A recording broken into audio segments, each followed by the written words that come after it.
Olá, tudo bem com vocês? Eu estou bem, estou me recuperando. Me chamo Marga, moro na Itália há quase 3 anos e estou aqui para contar para vocês como é o dia a dia, como não é, como as coisas acontecem, como as coisas não acontecem.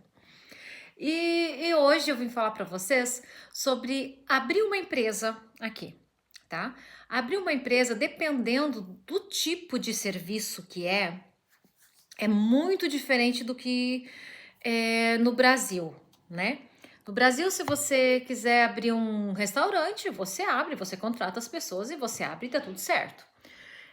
Eu, ano passado, eu fiz um curso que ele durou, deixa eu ver, novembro, dezembro, janeiro, até metade de fevereiro, porque eu precisava, né, tipo, ter esse curso para fazer, ou então eu teria que ter alguns anos de experiência em uma cozinha, mas mesmo assim, eu teria que fazer esse curso. Em algum momento eu teria que fazer, porque eles chamam aqui de HTTP, que é sobre higiene, manuseio de alimentos, conservação, essas coisas. Então eu acabei fazendo. E hoje eu vi também tem uma outra profissão, né? Aqui, que é de cabeleireira, que aqui a gente chama de paruquiere, paruqueira, paruquiere. Bom, enfim, é isso. É daí que veio o termo peruca no Brasil, tá? Que também, por mais que você tenha o curso feito no Brasil, no caso, né? Ela precisa ter experiência aqui, senão você não pode abrir. Senão você fica. Tipo assim, se fizerem alguma denúncia, você vai ter que fechar teu estabelecimento. E por que que isso acontece? Aqui são poucas as empresas que eu vejo, tá? Pode ser que eu esteja enganada, mas que eu vejo que elas abrem e logo fecham, tá? Aqui tem muitas empresas que elas só abrem no verão, tá? Mas a empresa continua constituída. Bares, restaurantes, lojas. Assim, para vocês terem uma ideia, aqui na minha cidade, a Decathlon, ela abre num espaço aqui beira-mar somente no verão. No inverno ela fecha, tá? E não é assim, a Decathlon é como uma franquia, né? Mais ou menos nesse senso. Então, assim, não é, eles não podem ficar abrindo e fechando a empresa continua aberta, mas você tem que, tipo, você fecha ela no verão.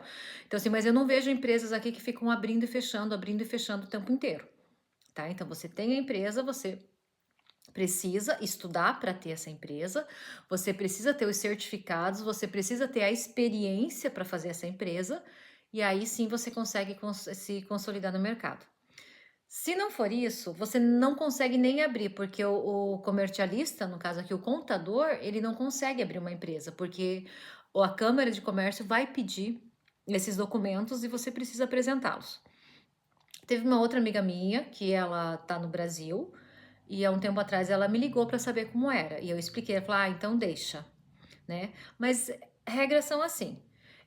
Muita gente, muitos, tá? Que eu já vi, já presenciei, que são advogados no Brasil e chegam aqui e querem dar carteirada. Não funciona. Aqui você sendo indiferente da sua profissão que você exerce em um outro país, em qualquer outro país, não é que você vai chegar e você vai, tipo, ah, eu sou advogada no Brasil, aqui eu também continuo sendo advogada. Não, não é assim que funciona, tá? E todas as outras profissões é assim, é essa mesma maneira. É, por mais que você veio aqui, você fez o teu doutorado aqui, se você não pediu a conversão do seu título de estudo, ele continua não valendo. E como você faz aqui, eu acredito que quando você volta para o Brasil, você vai ter que pedir para converter ele para validar o teu doutorado no Brasil, tá? Então é sempre assim. Tipo, o meu companheiro, ele é engenheiro aqui. Se nós formos no Brasil, ou ele converte, ou ele não vai poder exercer a profissão dele, tá? Então, assim, não é que seja uma coisa muito só da Itália, só de país. Não, é em todos os países, tá? Mas o que eu acho interessante é a questão das empresas. As leis trabalhistas aqui também são muito parecidas com a do Brasil. A gente tem 13º, a gente tem 14º, a gente tem férias. é, Tem algumas empresas que eles te dão aquele auxílio transporte também, mas são poucas, mas tem também. Tem contrato de experiência, tem contrato por tempo determinado, que era o que eu tinha, que era para estação. Então, assim, o meu contrato ele é válido por tempo determinado. E tem o contrato por tempo indeterminado, que é assim, você foi registrado na empresa, então não se sabe quando você vai ser mandado embora ou quando você vai sair, tá? E tanto um como o outro, você também recebe o teu seguro-desemprego. O seguro-desemprego é proporcional ao tempo que você trabalhou e proporcional ao valor que você recebia.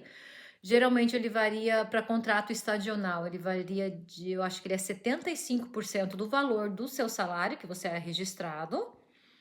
E se eu não me engano, metade do tempo. Então, se você fez a estação 6 meses por 1.000 euros, você vai receber por 3 meses 750 euros, tá? Porque ele é um contrato diferente de quando você ganha conta de uma empresa, tá? É completamente outro, que é as mesmas coisas que funcionam no Brasil.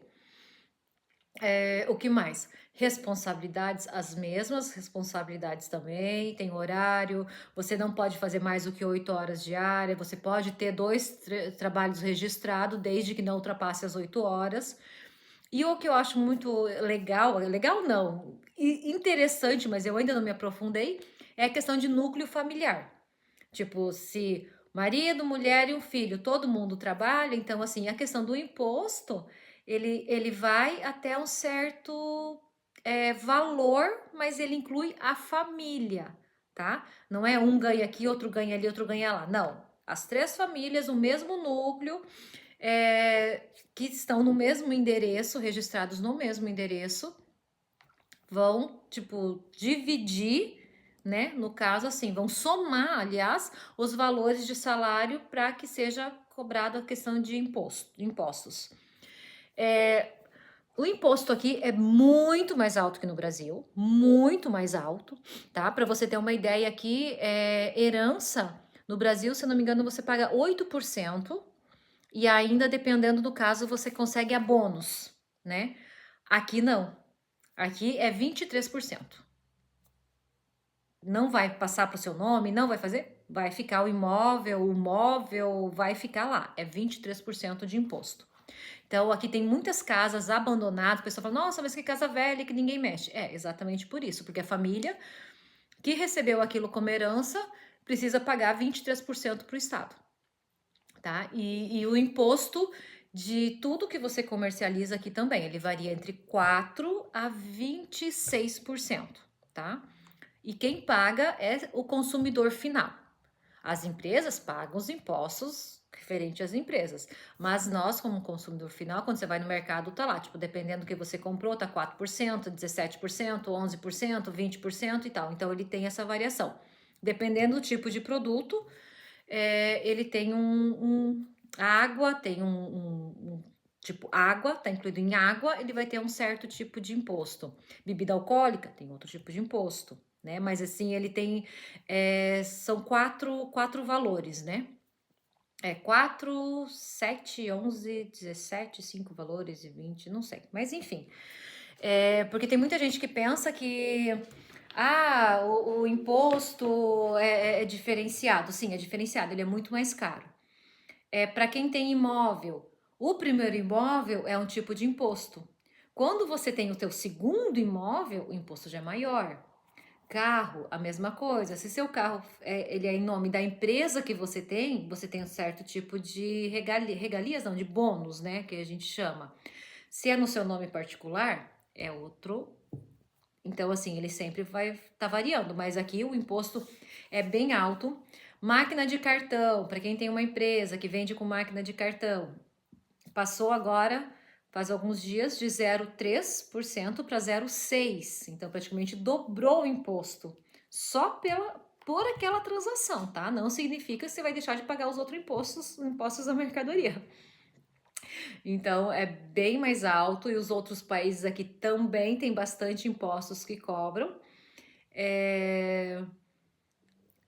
Não é um lugar de paraíso fiscal, tá? A não ser que você seja muito amigo de muitas pessoas aqui, porque senão eles te, sabe? E amigos que eu tô falando esse tipo de amizade, sabe? Que não sei até onde que vale a pena, mas enfim. É isso. Tudo custa muito, tudo é bem mais caro, mas a gente vive bem, a gente ganha bem e vive bem, tá?